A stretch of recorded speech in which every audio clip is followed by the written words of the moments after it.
Welcome back to the Huckleberry Hideaway Homestead. I'm Jordan, your host today. So, we're out of town for a few days for a wedding.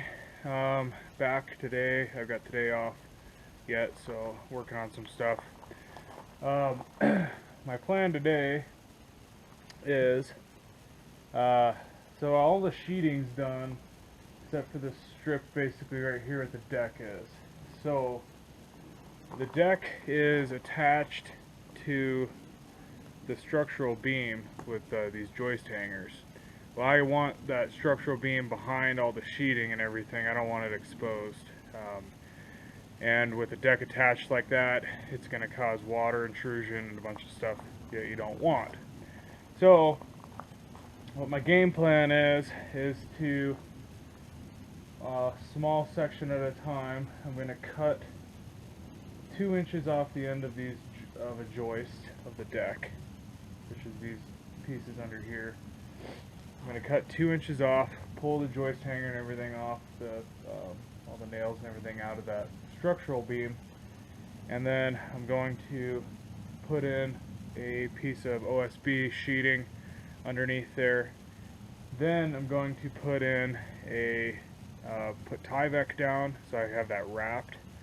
And then I'm going to put a ledger board, which is the board that these joists will attach to on the outside, which is the way it's supposed to be done. So it's kind of retrofitting, but I'm going to do it in like 3 sections, so that way the deck is mostly attached while I'm separating part of it from the building. So again, cutting a couple inches off.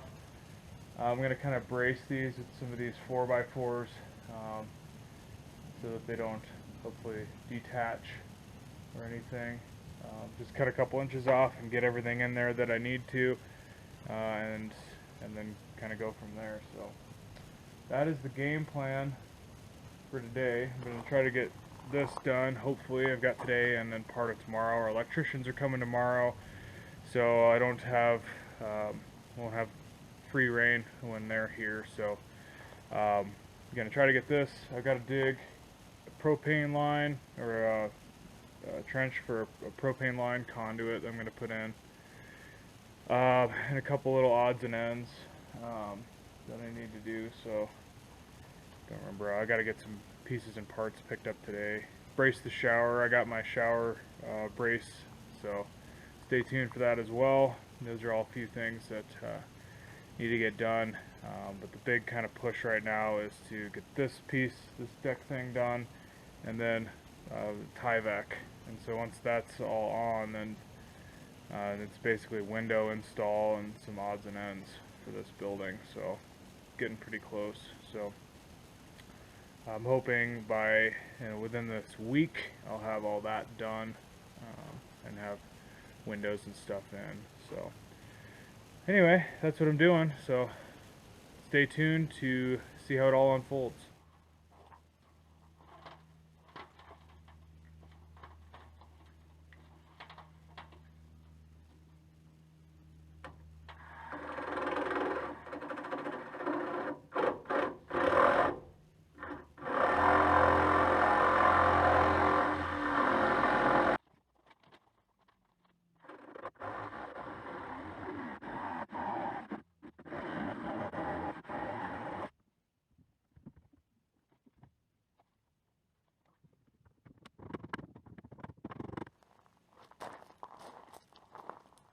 I got one cut and joist hanger pulled. I'll bring you in for the other one.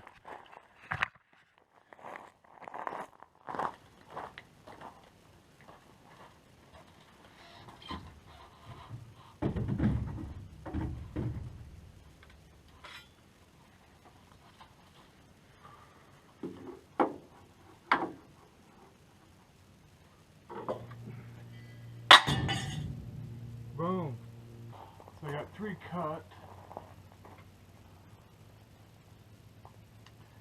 And now I'm going to get a piece of OSB cut and put up in there. Then I need to put Tyvek. And then I need to put a ledger board up. So still a little ways to go here on this first section. I gotta do 3 joists halfway done here, and I got 8 more to do once I get this section done. So stay tuned.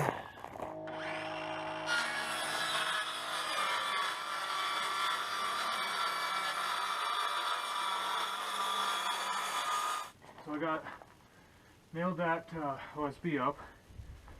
So down here to here. Basically now I'm going to start rolling this Tyvek here all the way around the 3 bottom sides and just kind of end over on this other side, not quite wrap it around. Just a couple inches, it's a 9-foot roll, a couple inches into the joists. So I need to run that. Then I got to go up top and run another sheet. I'm going to come this way with my scrap that I have overlapping by like 6 inches. 6 to 12 inches I think is what they need, and then it has to be taped.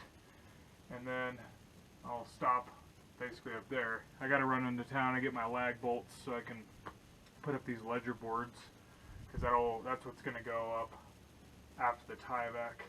And then joist hangers for these joists. So yeah, so basically I'm just going to try to level this out and then just run it from basically the end of this board and start wrapping around. I'll have to kind of cut, I think, to get around this edge, but should be good to go. So we'll get going here.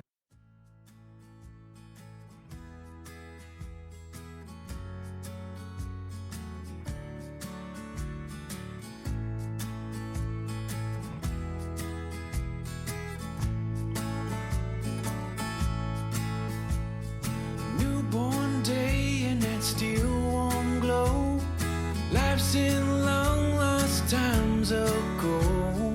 Close my eyes so I can see the light. Time stands still while the sun goes round. Distant winds making silent sounds.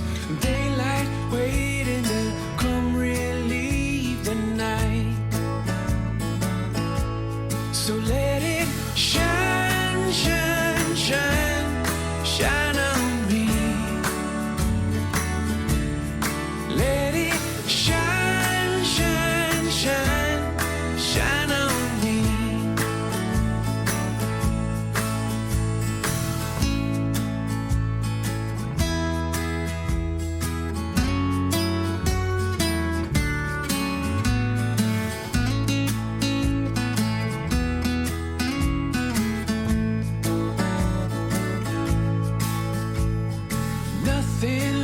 Where the footprints stand, roads ahead under scarlet sand. Twilight reaching like angels through the sky. Feel my moment and breathe it in. Search for skies that begin and end. Close my eyes so I can't see the light. So let it shine, shine, shine, shine on me. We are just going to give you a little update on what Jordan's been up to today, and then on something that we did a couple weeks ago, but that we haven't really filled you in on yet. So first, what Jordan did today, you saw a little bit of what he was doing, but he got the Tyvek almost all the way around, right? Did you videoed this, Jordan? Yeah, a little bit. This side's pretty much done other than that top strip. I got all the nails in. This side, about halfway, maybe. Got quite a few nails in. Not all of them. And then this side is sort of just loosely have some of the top ones in is all. So, but at least it's off the ground and not flapping around.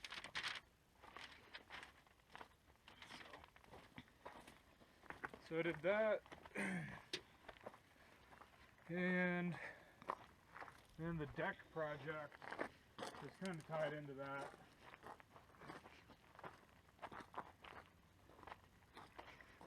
So this actually will show you a good like before and after kind of thing. So you can see that these are the deck joists. They are attached via joist hangers onto that structural beam. Well, I don't really want that. We don't want that beam. Well, a couple things. Don't want the beam out from. You don't want it exposed because that's part of the structure. But also with the sheeting going up, the OSB, there would be a gap unless you covered that beam anyway. Because you got OSB going up and you got OSB at the top. So what I'm doing is kind of killing two birds with one stone. But what I did here, and you saw a little bit of the video probably, but I cut a little bit of the joists off, pulled the old joist hanger, and then I put sheeting in, OSB up inside. So I cut off 2 inches, which gives me enough for OSB, and then another 1.5 inches for the ledger board. Here, you can see, pull that corner apart so they can see that OSB. Right up. Oh, it's nailed right there. You can see that little peak. Yeah, it's peeking out. So I did OSB and then Tyvek, and then I put a ledger board up, and I attached that with galvanized lag bolts. You can see those. So those go actually all the way through that, the sheeting, and all the way through that beam. So they're on the inside. It's probably a little too dark to see them, but so what this does is it puts the beam behind the exterior of the building. Like it should be. Like it should be. It allows me to Tyvek to prevent water intrusion as well.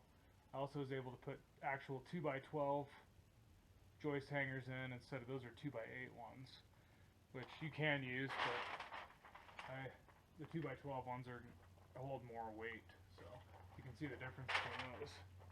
How many nails are in those? And then the other benefit to doing it like this is when the steel siding goes up, the person who will be installing that can just go around that ledger board that Jordan put up, Yep. How it should be. And because I know down the road we're going to want to redo this deck completely, so that would have been a hot mess because otherwise he would have been having to like put steel up in between to protect that board because it shouldn't be exposed. And then when we go to redo it, it would have been like a weird mess of like weird squares or rectangles of steel. But really now, I mean, you know, there's always the someday of putting a new deck on, but this is going to be a really nice deck now, you know, with a little bit of work and stain and some things. The boards are all in good shape. It's a strong deck. The stuff that we've done, plus this, is going to really strengthen it even more. So, yeah, it kind of shows you the before and after, where you've got exposed header, exposed beam, and then 2x8 hangers that are going directly into the beam, but they're also floating because there's not enough stuff to hold on to, versus now that, which is sheeted underneath, Tyvek'd underneath. And no gap. Yeah, no gap. It's all sheeted and everything, and then you've got an attachment straight all the way to that ledger board with all of those nails, so it's much stronger. So And I'm gonna do a 12-foot section and then another small section like this. I'm just trying to do it in small sections or smaller sections, so that I'm not separating all of the deck from the building at once, because there is a lot of load going in to the structure and down. So I did these 3, now I'm going to do these 5 middle ones. But while I'm doing these 5, I've got a brand new strong one here, and I've still got those 3 on the end holding. So. Well, and then you had these little support guys Well, plus here. You like threw those up. Yeah, I put some supports under, which ultimately it didn't even seem like it really needed. I just kind of put it in for a safety measure, but in case those fell. But the decking up there is still screwed into these joists too, so they kind of hold the joists in place, and then obviously the joist hangers on this side. So. And then the other thing you might notice, the thing that we wanted to fill you in on, was these posts. I don't know if you noticed, but before they were cantilevered in, and they were cantilevered in at the complete wrong angle. Like, it really was not doing much. That's why if you look back at some of our old pictures or old videos, this deck literally is like sagging down a little bit. So Tom came up and took the Bobcat and just propped it up, and maybe I'll cut in a video just real quick here for you to kind of see that.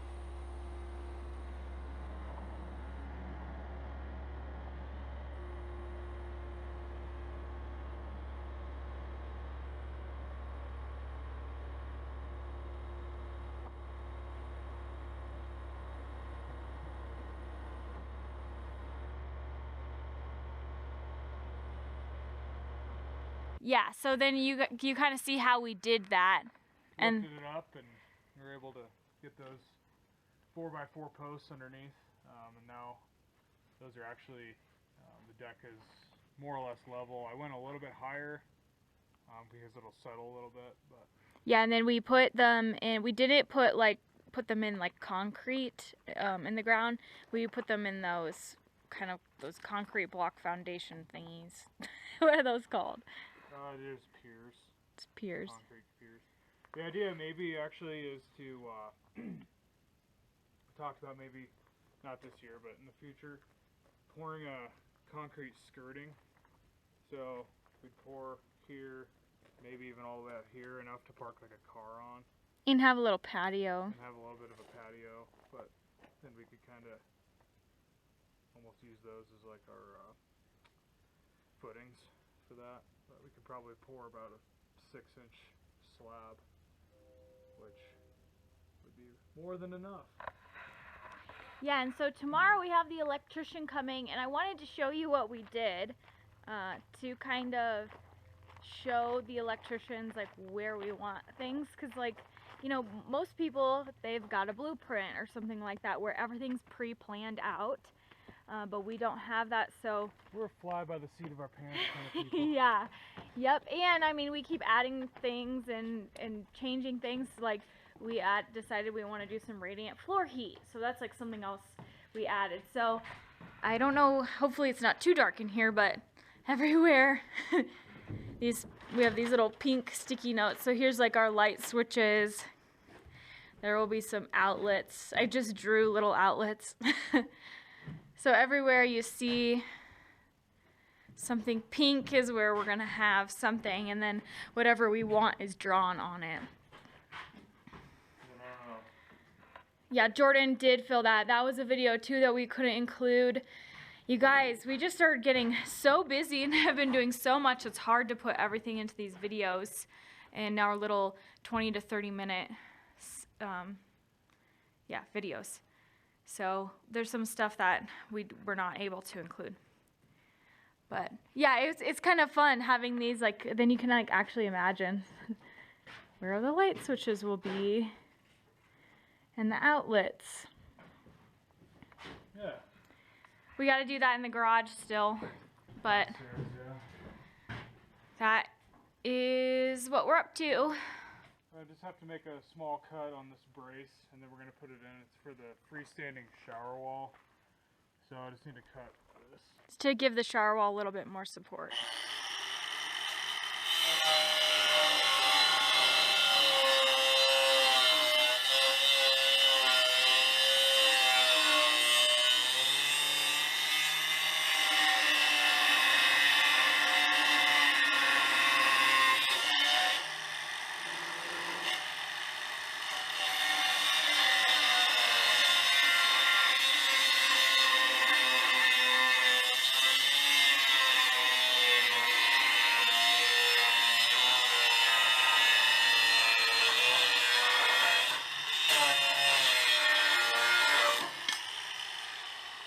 Weren't those sparks getting a little close for comfort there? Sweet. I'll go put this thing in. So that brace that you saw Jordan cut, we're installing it right now. So we kind of he had a little slit in the floor, we slid it up through, and then drilled it into this. I was telling Jordan, I wasn't thinking that it was gonna go right here. I thought he was gonna put it right here on this. But tell him, what are you gonna do down below? So it's like, you saw that little kind of T shape. So that's down underneath inside the floor, the subfloor, between the joists. And so I've got a 2x6 it's gonna sit up against, and I'm gonna screw it too. That's gonna be screwed to the floor joist. So it's gonna transfer the load into the floor. Okay, that makes sense. Cool. Yep. That way this won't like jiggle. Won't have as much movement. It's the only other way you can do it other than going framing all the way up. So ingenuity. Hey guys, so I'm gonna update you on what we've been doing the last couple days.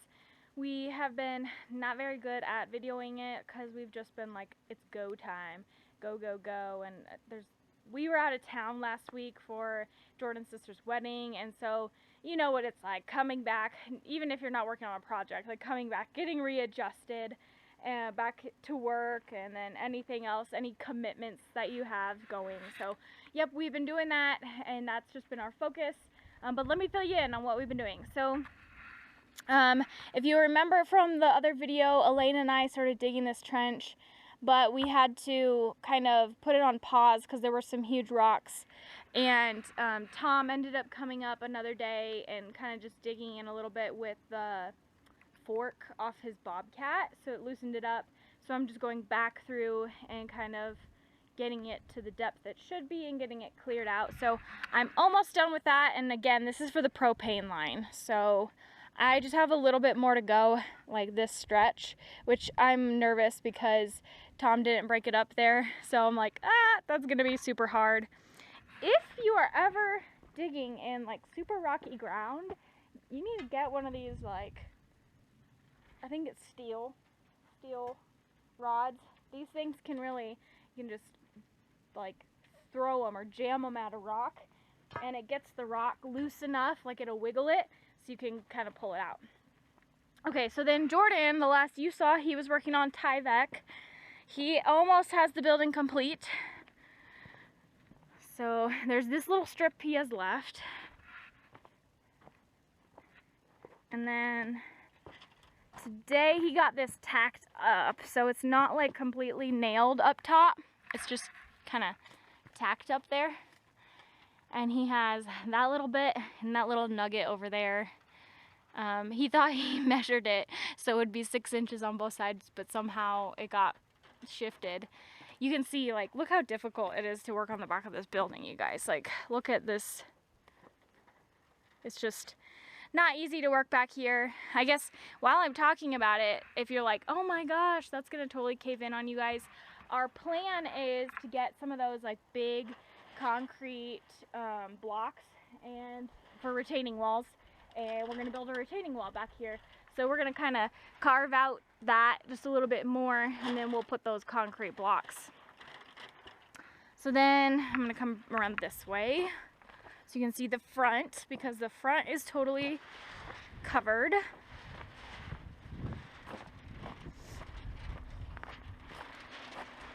I'll walk back here. There. So you can kind of see. Totally covered. Jordan's gonna be kind of cutting out where our window is and like trimming around all these openings, because there's extra there. And that's so he can wrap it underneath the trim. And then we have also had the electricians here this week. They are gonna come tomorrow to finish up, so they're almost done. I'm gonna show you up top because they're done roughing in up here. Oh yeah, I do need to show you guys my cute outfit. I don't know if you can see this. Leggings, boots, athletic shirt, you know it. Alright, hopefully it's not too dark. Eek. If it's too dark, if I watch this video and judge it's too dark, I'm probably going to cut it right here and I'll fill you in when it gets dark, light again. Yeah, so it was pretty dark. Like the initial look inside wasn't awful, but when I was kind of showing these in that other video that I was attempting, you couldn't see anything. So yeah, I'm just gonna kind of redo this. It is the next day since just that last little clip. You'll notice Jordan actually cut the tie back out of this window today.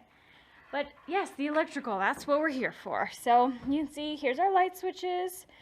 You can see a lot of the wire kind of around. So it's all roughed in. They actually came back today and finished the downstairs, like the garage portion. Before that, they just had run the Romex to the boxes and they weren't roughed in. They didn't have this stuff in it yet. But now that they came back today, it is completely roughed in. The whole building is. The only thing left to do for electrical is the trim work, which happens after insulation and drywall. So drywall, originally our plan was not to drywall this year. It was going to be maybe like in the spring. But we were kind of talking and we're like, let's just kind of get some estimates and see how much it is, what the time frame is, because it'd be nice to get it up here drywalled. We were thinking that since this is kind of a relatively small space, it wouldn't take somebody too terribly long to do. So we had one guy come up this last week, and then we have another one coming up next week, just kind of get some opinions, get some ideas for cost, if it is something that we want to do this year. If we decide not to do it this year, oh, rewind. The reason why we're really looking into it is because we don't want to have to, so we're going to have to move in here for the winter, because it'll be our insulated building with the plumbing and everything. And then if we do get drywall in the spring, we're going to have to move almost everything out because, you know, like mudding and all that, it's dusty and it gets all over everything. So we'll have to move a lot of our stuff out, and it'd just be nice to kind of avoid that. And like drywall would literally be like one of the last things that we would get subcontracted out. And then all the rest of it we can just do on our own, like flooring, installing like our cabinets and everything like that. So that is our thinking on that. If we decide to delay the drywall, like if it's gonna push our move-in date way too far where it's really starting to freeze a lot and we can't be in the camper, and if it's like more expensive than we're thinking, we'll push it off till spring most likely. And then the electrician can still come back and do the trim work even after just installation. So that's the update for that. One other thing I wanted to tell you guys, it's super windy. I don't know if you can hear the tie back there. It's been really windy the last 2 days. All night last night. I was like, here, let me show you. There's this dead tree over here. Right there, that guy. And all night, listening to the huge gusts of wind, I'm like, it's gonna fall in the garage, it's gonna fall in the garage, that dead tree. I was super nervous about it, but it's not, Jordan's like, it's not dead enough where the wind could blow it over, so fingers crossed that he's right there. But that's gonna be one of the first trees that we cut down. But anyway, the other thing I wanted to fill you guys in on was the subcontractor for our metal installation kind of dipped out on us, unfortunately. It's been an interesting relationship, I guess, with him from the beginning. I guess there were probably some, now looking back, there were some red flags that we probably should have noticed.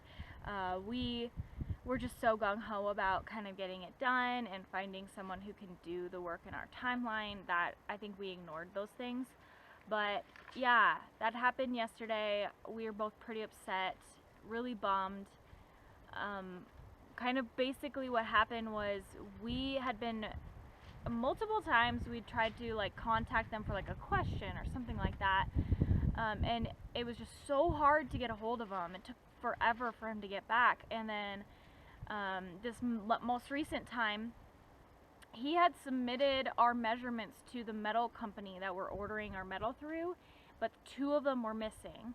So we were trying to get that information from him. And then on top of that, there were just a couple other questions we had about process that he came up and talked to Jordan about. Like, there's like these belly boards you want to get, and I was just had a question about, do we want to get wood or do we want to do steel? And if we do steel, we're gonna have to order that through the metal company. So just some logistics there that we needed some clarification on. We hadn't heard back for like 2 weeks. I followed up via email, and his administrative gal said, oh, he's reviewing this, he'll get back to you. Another week goes by, nothing. And I'm gonna wait until this wind passes here. Yeah, so I forgot my train of thought there. But what was I talking about? Oh, his administrative gal said he's reviewing this and he'll go back to you. Another week goes by and nothing. And the reason why we weren't like, you know, we were kind of okay with like a week going by is we understand a lot of contractors are busy right now, and also this getting the steel up is not like our top priority. Like, it can still be done when it's cold. So that's why we haven't been like on top of it, but we're kind of getting close to that. So we're like, okay, hello, we need to at least put our metal order in because it takes a couple of weeks for the metal to come in. And then he still wasn't getting back to me, and I tried all forms of communication, phone call, email, texting, which the majority of this again, relationship I guess we had with this guy, the best way to contact him was text message, which I'm not that thrilled about either, which I guess might have been another red flag. I just don't think that's as professional. But anyway, so I asked Jordan, can you please reach out to him? Maybe because you're a guy, he'll get back to you faster. So Jordan did reach out to him via text. He did get back to him right away. So, like, that just shows you something. And then he told Jordan, sorry, I don't have time for your guys' job. We never had a contract. And then just ghosted us after that. Jordan like replied and was like asking questions like, well, you know, we thought all of the communication up till now was like this was happening, it was moving forward. He had submitted measurements to our metal company, he helped us find the metal company. Like, all of these things had happened that made us, like, I don't know, think that this was actually going on, and then he just jilts us like that. So we were pretty disappointed, pretty upset. We're being positive about it though. One blessing is that, again, like I mentioned before, the steel isn't like, it can be put up when it's cold. And us moving into the building isn't contingent on having steel. So that's a really good thing. The other nice thing is, you know, we really haven't had any huge snafus in our project so far. We've been pretty darn lucky. So, you know, if this was going to be the thing, I guess this is the thing. We're hopeful that we'll find somebody. It might not be, they might not get out here as soon as we'd like, but I'm hopeful that we'll find somebody. It might not be till like November, but that's what we'll have to work with. Or Jordan and I are going to learn how to put up steel siding. I called our metal supplier to like ask them for some recommendations for people, and they gave me a couple numbers, and they were very kind about it. So we're gonna still be able to place our metal order. The main guy I talked to, he was out of the office when I had called to ask for recommendations and to tell them what happened. So he gets back in the office next week, and he'll tell me what measurements we need, so we can just submit it and we can get our metal ordered. So when we do find a subcontractor, like, we're just ready to go. We're like already a step ahead there. So those are some good things. But I guess a little other caveat to the story with this guy jilting us on the whole contract thing. So the first, after he came up to do the estimate, we, like 2 weeks after that, we still hadn't heard back from him, didn't get an estimate. So we were like, hello, can we get an estimate here? And we even had a feeling at that point, another red flag we should have listened to. We had a feeling at that point that he might dip out on us. And that's why we were like, can we please get the estimate? Because it's a little bit more legit. And he's like, oh yeah, we'll get it to you. And at that point, he then started communicating with us. He came up another time to get the measurements, and he came up to talk to Jordan about some other process things. And so it was like 2 weeks, no word. Then we finally heard back from him. He started working on the actual tasks with us, but then it was still another week until we received that estimate. And it did have a contract, like signing lines on the bottom of that, but their signature was missing. And in the week prior, we were taking steps forward. So like, we weren't as concerned about it at that point anymore, and we didn't think that we had to, sorry, another wind gust.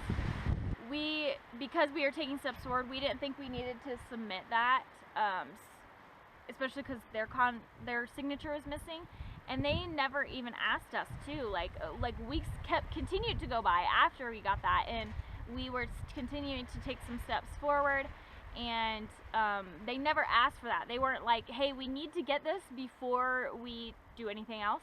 There was nothing on the estimate that said this has to be signed for this to go through. There's no down payment required. So I don't know. Now looking back, like, those were huge red flags. We should have said that. We should have wanted that. Actually, we should have been like, no, we're signing this. We want you to sign this too. But I mean, he kind of used that as the excuse to dip out on us. So unfortunate. Obviously, like, his word means nothing. There's my salty opinion. But I want to know, what do you guys think? You know, do you have any stories about stuff like that happened to you? Put it in the comments below. Yeah, let us know what you think. Were we completely in the wrong? Is this guy kind of not very honorable? What do you think? And on that note too, so you might be wondering, why do they always ask us about, you know, comment below? The reason behind that is we like to use the comments, or would like to use the comments, to build a community with you guys. So we know, like, our family watches this, so hey family, thanks for watching, we love you guys. But also, we want to get to know some of you that aren't our family, that maybe we don't see all the time, or maybe we don't even know. Especially those strangers. It's so exciting to, like, think if there's somebody that we don't know watching. And we want to get to know you, and we want to build that community. So that is why we ask, comment below. If you have any questions, anything about what's going on here, that's what we want to talk about. So go ahead and do that. And I think I got you guys caught up for the most part. Today, Jordan was finishing. He kind of cut around the doors and windows here, the Tyvek. He was also continuing to nail the Tyvek up. I was running around today a lot. I was not at the homestead all day since like 9 a.m. I had to go and I did a favor for a friend, and then I was doing our, like, 4 loads of laundry. Oh, it took forever to do laundry at a friend's house. They let us do that, which was so nice of them. And then I just got back here, and I'm gonna start digging that trench again, try to get it finished, and then do some nailing. So hopefully that's one less thing that Jordan has to do. Because let's be honest, he is carrying this project on his back, so anything I can do to help. But you guys, thanks for watching. We'll continue to keep you posted over the next few days. We'll catch you later.